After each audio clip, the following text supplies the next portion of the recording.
Negotiations have broken down. After a decade of relative peace, Istemi decides to strike those who have blocked his ambitions and those of his Sogdian allies for far too long.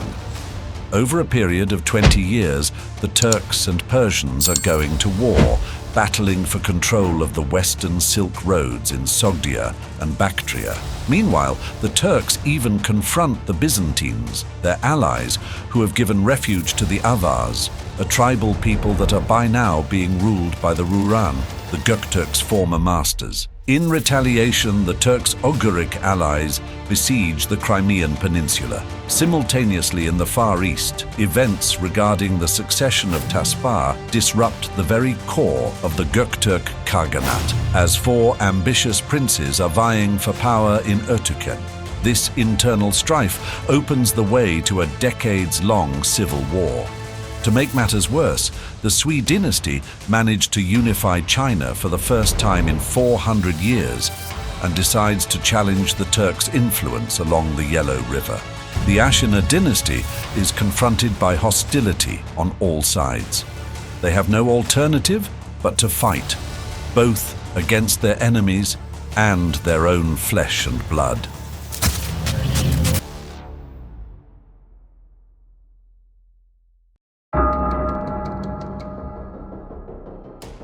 By the year 570, the Göktürk Empire had expanded significantly, thanks to Istemi Yabgu's successful conquests against both the Hephthalites in southern and the Rouran in western Central Asia. The Khaganat now encompassed a vast territory, stretching from the Khingan Mountains in Manchuria to the Kazakh steppe on the border of Europe. As we learned previously, Istemi found himself in conflict with the Persian king Khosrow, soon after promising non-aggression and sealing the agreement by marrying his daughter, Khagan, off to him. Part of the deal also included the recognition of the Oxus River, known as Ceyhun, as the official border between the Turkic and Persian territories. Khosrow's disdain for Sogdian traders and his poisoning of a Turkic envoy provoked Istemi, under the guidance of the Sogdian politician Maniach, to ally with the Eastern Roman Empire.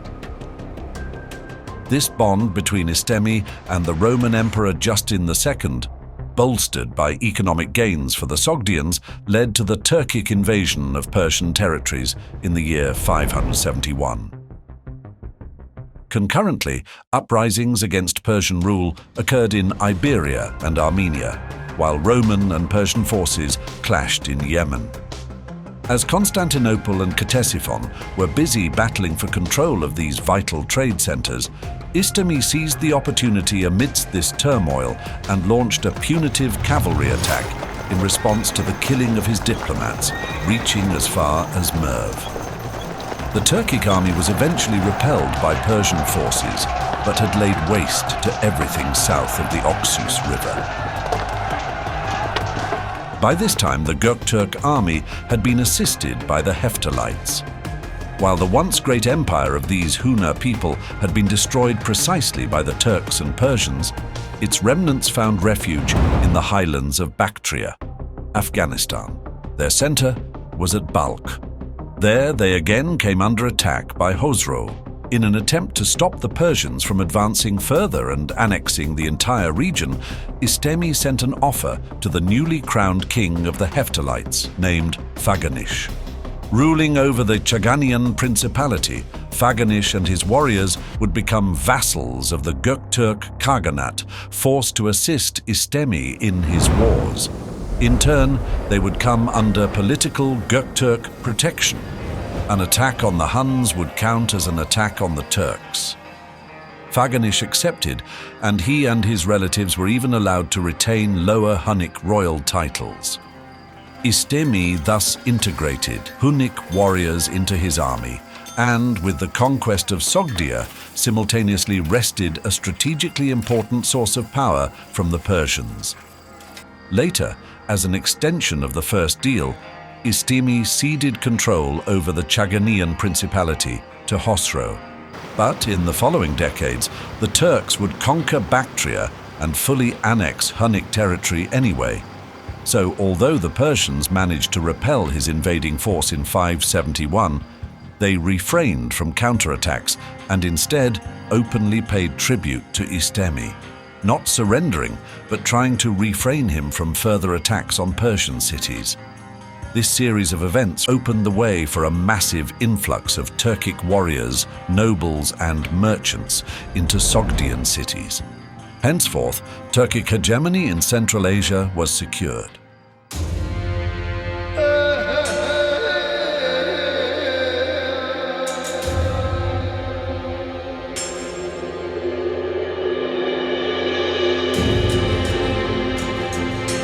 In the east, the Göktürks seemed to enjoy a decade of relative peace.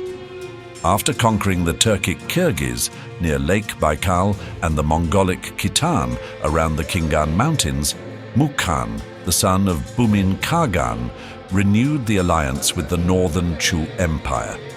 The northern Qi, rivals of the Chu, maintained peace with the Göktürks, and the Rouran, once overlords of the Turks, had been largely eliminated, with only a few nobles surviving at the Qi court.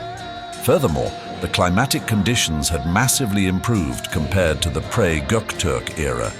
In 575, Mukan Khagan passed away. Without any trouble, his younger brother took over.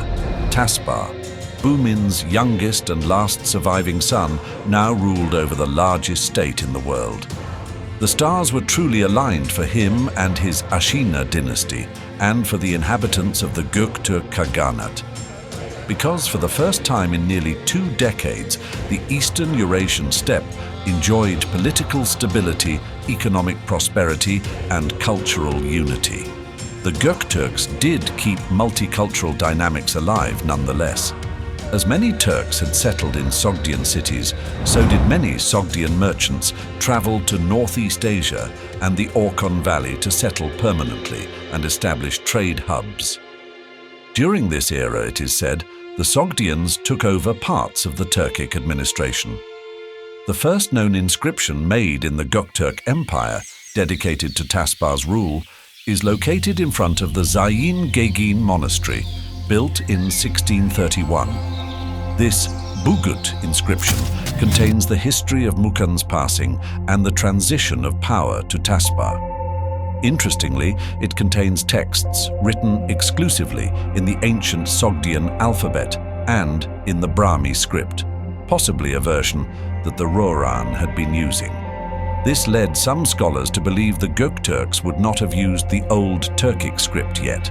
The earliest stone stele containing Old Turkic is thus still dated to the period of 720 to 735.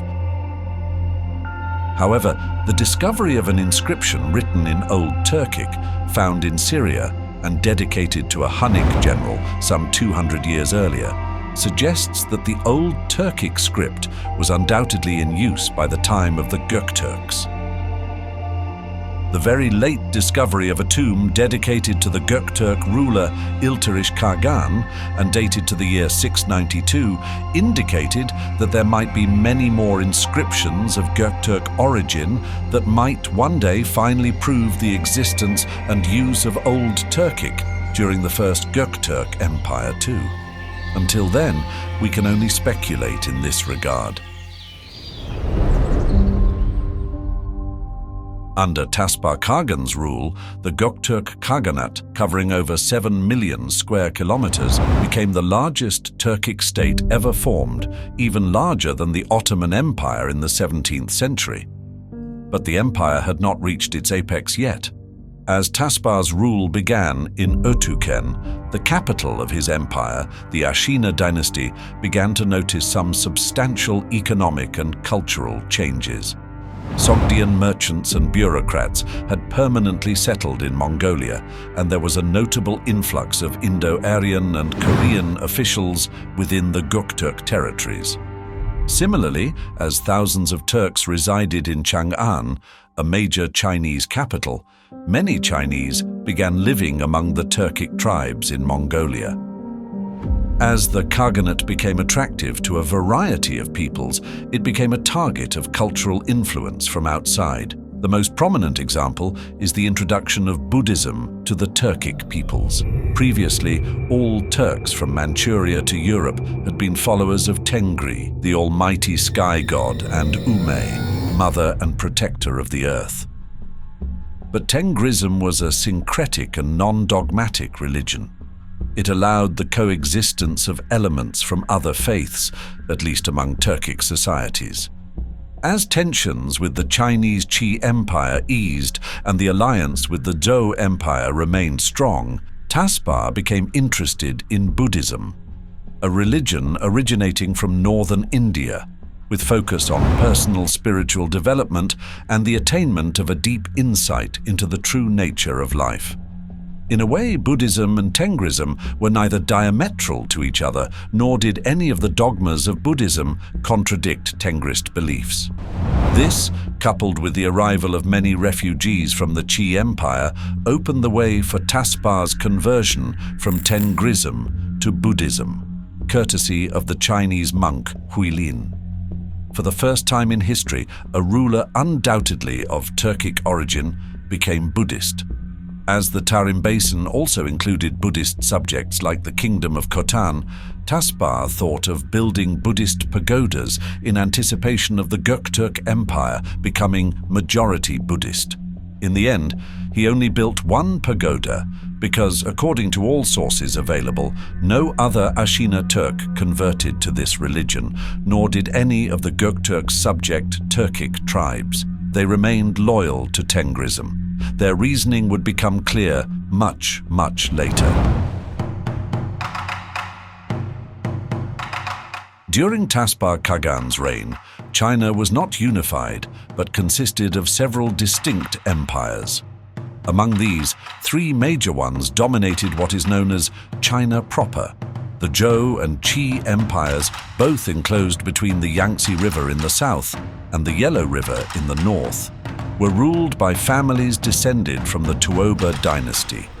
Originating from a group of Xianbei that slowly but steadily settled in Inner Mongolia and northern China in the 3rd and 4th centuries, these ruling families were of mixed Turco-Mongol and not Chinese descent. In episode 1, we saw that Bumin, founder of the Turkic Khaganat, had good relations with Yuwen Tai of the Western Wei Empire, the predecessor of the Zhou Empire, and obviously also of Tuoba Xianbei descent. René Grousset, in his influential work on Eurasian steppe empires, suggests that the Wei, conscious of their Turkic ancestry, might have engaged with the Turks more favorably due to shared origins. Blood is indeed thicker than water. But on the other hand, the ancestors of the Qi dynasty also came from the steppe and later welcomed the Rouran refugees, but for some reason not the Turks, whom they built a great wall against. This differing stance could indicate distinct ethnic roots within the Tuoba group, with the Wei and subsequently the Zhou possibly descending from Turkic groups and the Qi from Mongolic ones. This divergence in ancestry may explain their varied alliances and oppositions, with the Wei and Zhou aligning with the Turks and the Qi leaning towards the Mongols. Putting speculation aside, the Zhou and the Qi were explicitly hostile to each other. After the failed Zhou invasion of Qi territory, the situation calmed down. Yet, the struggle for domination of northern China continued after Taspar became Khagan.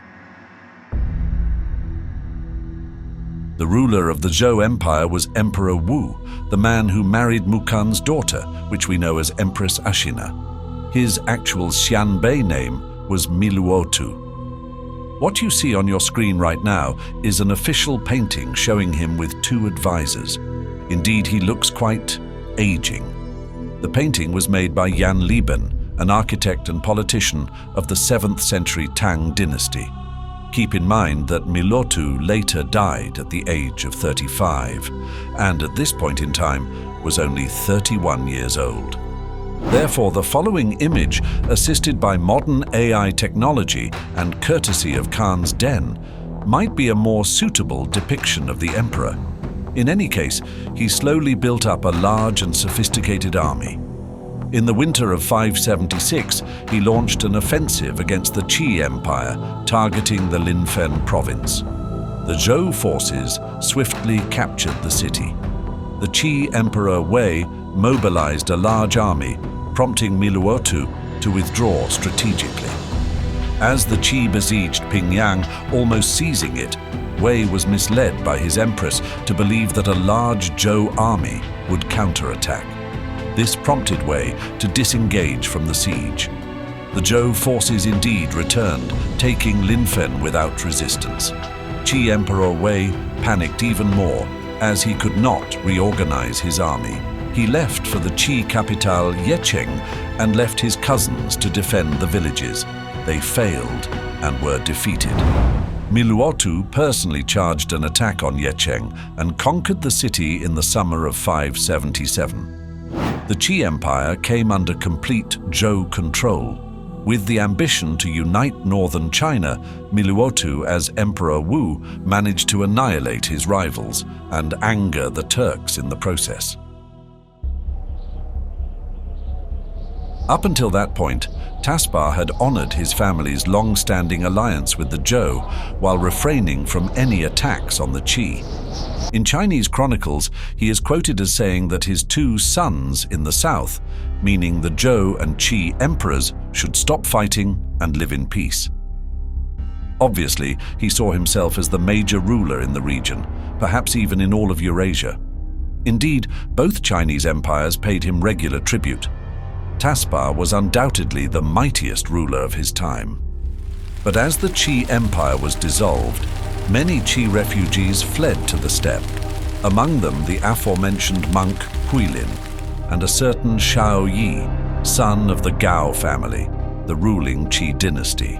He was a son of Emperor Wengsuan, the same emperor who had taken in Rouran refugees and tried to use them against a prolonged war against Kara and Mukan Khagan. In an ironic twist of fate, Wengsuan's son asked Kara's and Mukan's brother for help. Shaoyi had taken 3,000 soldiers with him. As he was about to ask a barbarian for help, he said to his men, "If you want to return, do so now." Half of them stayed, and together they all requested asylum in Ötüken. As Taspar was culturally very tolerant, he let them enter his capital and became acquainted with the young man. Meanwhile, several provinces in the former Qi territory were still resisting Zhou rule. Then, in 578, Shaoyi's uncle sent a letter to Ötüken, asking him to take the title of emperor in exile. Taspar assured him military assistance, and Shaoyi re-entered China with several thousand men. But Shaoyi's resistance, despite some initial success at Mai in northern China, failed. He returned to Ötüken and re-entered China with a few thousand Turkic soldiers.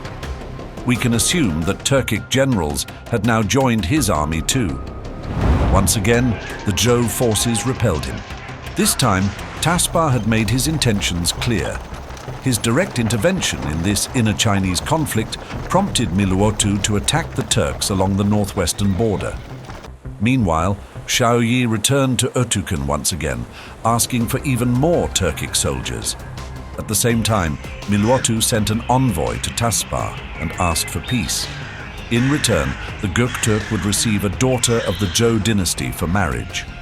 The Khagan agreed.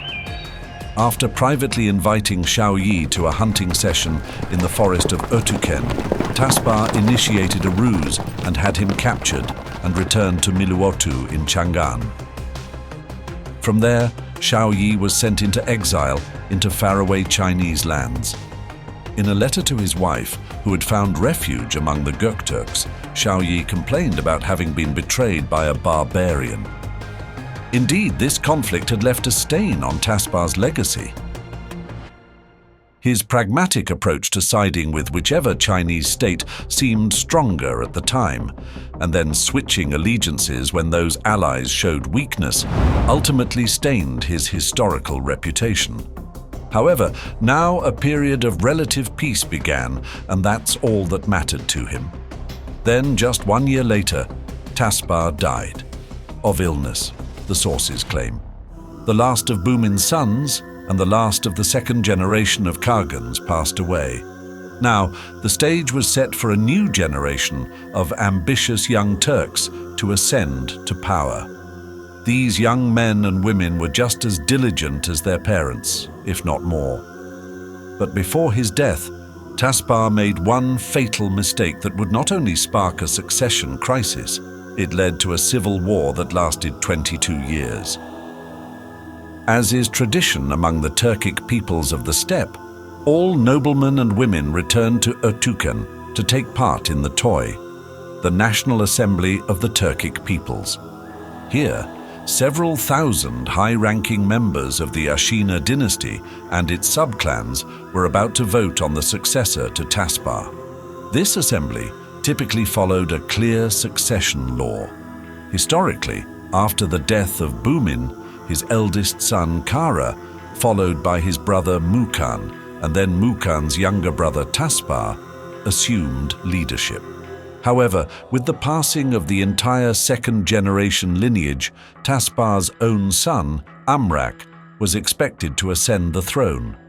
But shortly before his death, Taspar had designated his nephew, Turkoman Apa, as his successor, completely bypassing his son. This decision sparked controversy at the Toy and was deemed unacceptable by both Amrak and Neva, his cousin and the son of Kara. Both cousins protested against the election of Amrak and used Apa's lineage. His mother was a commoner and not of noble origins like everyone else, to discredit him personally. Neva even threatened the Ashina dynasty with violence. The Toy then elected Amrak as the lawful new Khagan. Unsatisfied with the decision, Turkoman Apa gathered his loyal troops near Ötüken. Feeling threatened, the rather shy Amrak, a pacifist, as the sources say, ceded the throne to Neva, to the man who brought trouble upon Apa in the first place, and was henceforth called Ishbara. This time, the Toy tried to take measures against his power grab, which seems to have been the plan all along. As Ishbara threatened war once again, in the capital of the empire nonetheless, Apa retreated to the west. Arriving in Bukhara, he made a pact with his new ally, Tardush, son of the legendary Istemi. In 575, following Istemi's death, his vast semi-autonomous state of over 4 million square kilometers was inherited by his eldest son, Tardush, who succeeded as the new Yabgu. Istemi's younger son, Tamgan, became the viceroy. A diplomatic incident arose when in 576, Tamgan accused the Roman diplomat Valentinos of treachery. This accusation stemmed from the Eastern Roman Empire's decision to grant land in Europe to the Rouran Avar people, the Turks' former masters, which Istemi had clearly opposed. Valentinos continued to Akdar, the White Mountain in Central Asia, to meet Tardush next. But the ruler did not affirm his bond with Constantinople. Thus, the Turko-Roman Alliance broke for the time being. In 582, Tardush received Apa and his troops, and instead affirmed his loyalty to the man whom he proclaimed as rightful Khagan. However, they did not attack Ishbara, because to the south of the Göktürk Empire, another internal strife had taken place that led to the fall of the Zhou dynasty. Puluru Jian, a former Zhou official of Xianbei descent, executed a coup, eradicating the Zhou dynasty and taking control of Chang'an. He established the new Sui dynasty, setting the stage for the unification of China proper for the first time since the Han Empire. As Emperor Wen of Su, he purged many Turks who were residing in Chinese territory too, with the exception of Empress Ashina, whom he left untouched. Interestingly, the Turkic princess died 2 years later of unknown circumstances. However, Wen's policy against the Turks angered Ishbara Khagan. He found a new ally among the Qi in Gao Baoning, who was still hoping for his dynasty to regain power, and started an attack on the Great Wall, which became badly damaged. As Emperor Wen ordered the repair of the wall, Tardush and Apa arrived in Ötüken. They were joined by Baga, Ishbara's younger brother, and Amrak.